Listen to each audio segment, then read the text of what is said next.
Good morning and welcome to the Daily Cyber Briefing for Wednesday, the 23rd of October. And many thanks to Francis, who works in our team, for fixing the date on the splash screen for this one. Just goes to show there are people that know this stuff so much better than me.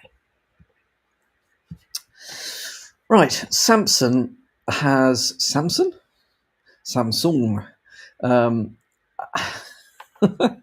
A great way to start a Wednesday. Samsung has a 0-day vulnerability which is which is being actively exploited, according to Google. The vulnerability is tracked as CVE 2024-44068, and it is a vulnerability in various Samsung mobile processors, and can be used to exploit. The exploit can be used to provide arbitrary code execution. It's effectively a use after free bug that can lead to privilege escalation and code execution. So it has got a CVSS score of 8.1, so fairly serious. It has been patched in Samsung's October security fixes. So if you are using Samsung mobile devices, definitely have a look for that. I'm making an assumption here that if your Samsung device is running Android, that this will get picked up as part of the Android general Android patching, but worth having a check. So I don't have a Samsung device to hand that I can use to check whether this works or not.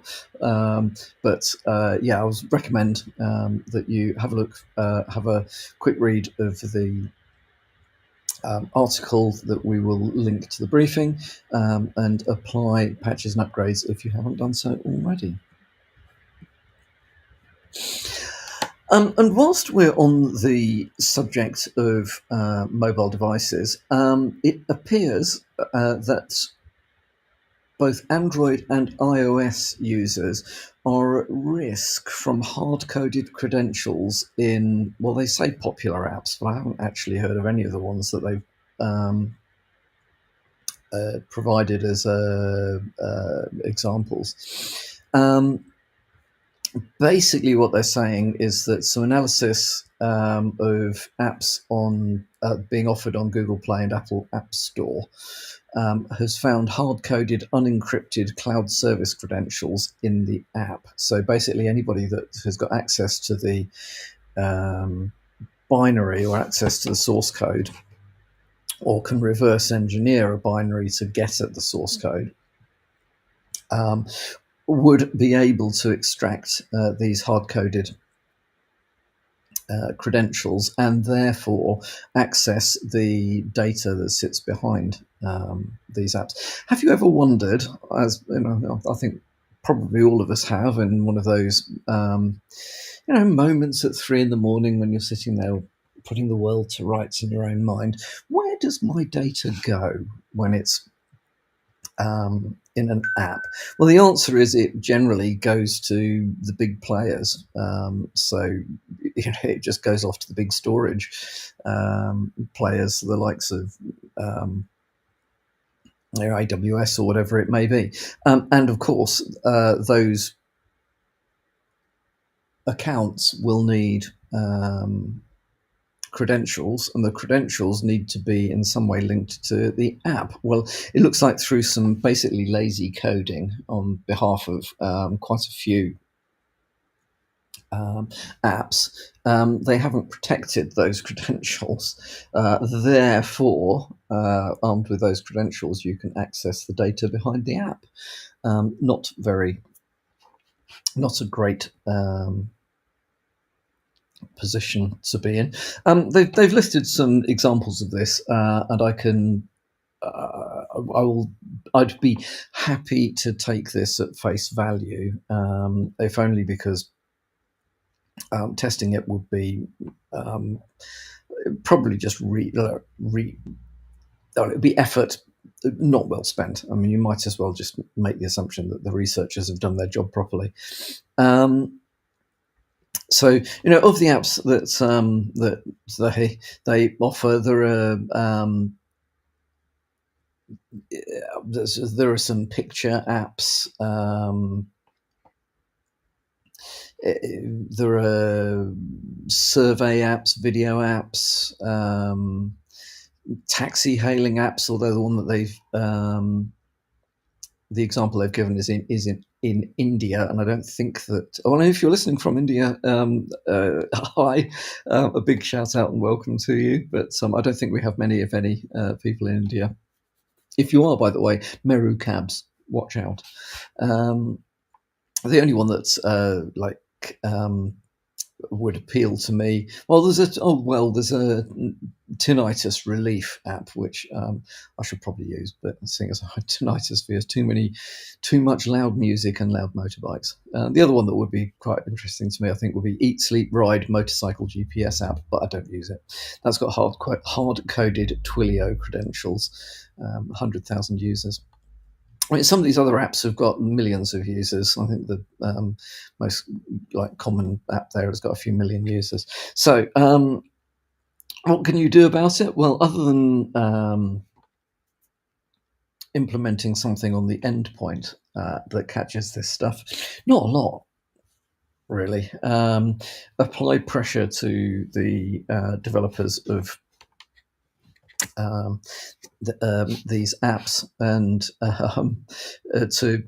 just very simply use secure coding practices and encrypt the credentials in the app itself.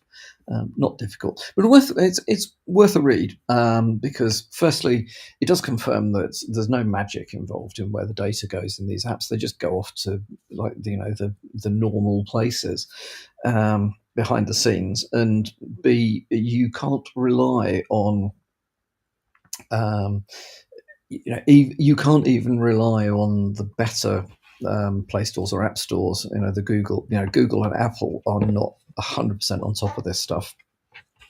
Despite I know that they put, they take it seriously and they put quite a lot of effort into only providing secure apps. So, just be aware. I don't think there's any way without reverse engineering an app to see what it does. I don't think there's any way that you would be able to find out which apps contain creds and which ones don't yourselves without going to, as I say, a certain amount of effort. Might be worth it if you really care. Might not be. Might be just worth relying on research from other people. We have, over the last few months, spoken a fair amount about privacy and anonymity, and Tor, the Tor browsers, and the Tor network has come up. In fact, actually, even yesterday, posted something to the non-techie parts of our company, just explaining what Tor is and how it works. Found a nice article that I sent on to them. Anyway, as it happens, just fortuitously, there's an article in GB Hackers that reminds us all that Tor browser 14 has been released. So one of the things about Tor is you have to keep on top of it in order for it to remain secure and as anonymous as it can make you. This version is built on Firefox ESR 128, which integrates a whole load of updates and improvements and over 200 issues.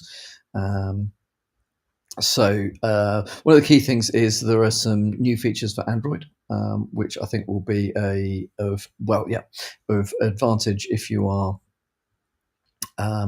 using Tor. You have a requirement to use Tor on Android, so worth having a look. Also, if you are using Tor, Tor browser, that is presumably because anonymity does matter to you for whatever reasons, in which case it is worth knowing that this upgrade is out there.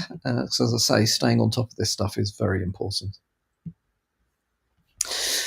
And then finally, from me today, there is an update to the information about quantum hacks that we spoke about last week, I think it was. Um, there were articles that were talking about some research from China demonstrating that quantum computing has been able to decrypt AES encrypted traffic. Some further information has come out about that. So, in order to, yeah, I think that my approach to the or my thoughts on the last article was a bit doom and gloom. Although I think I did say, well, look, it's research at the moment, so it's not fully out there, but it does show that things are moving in that direction, and things are getting, that decryption is getting closer. Well, the extra information that's been made available is that, or has become available, is that the attack was executed against a 22-bit key, whereas generally AES keys are much larger than that. So if you're using the usual 2048, 4096-bit keys, or you're using something like AES 256, it is still highly unlikely that your encrypted data is going to be compromised in the very near future. I think what we do need to be aware of, though, which I will stand by, is that whilst these encryption algorithms remain strong enough for the moment, as always, make sure you understand the data value lifetime, and ensure that the data value lifetime is less than the time required to decrypt the data, assuming you don't have the valid keys to do the decryption with. Because, as we said, and I'll say it again, just in case there are people listening who didn't hear it the first time around, there are there are security services around the world that are just hoovering up data, regardless of whether it's encrypted or not, on the assumption that they don't know whether it matters or not until they need to look into it. If it's encrypted, well, they can't read it now, but they might be able to read it later.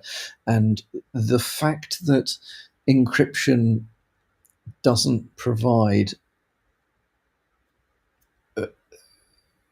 confidentiality forever is not something that people are thinking about. So if you've got data which is like truly valuable and its value for a very long time, you've got to think really carefully about whether it should even be being stored digitally. Right, that's enough for me for today. I hope you have a good Wednesday, and I will speak to you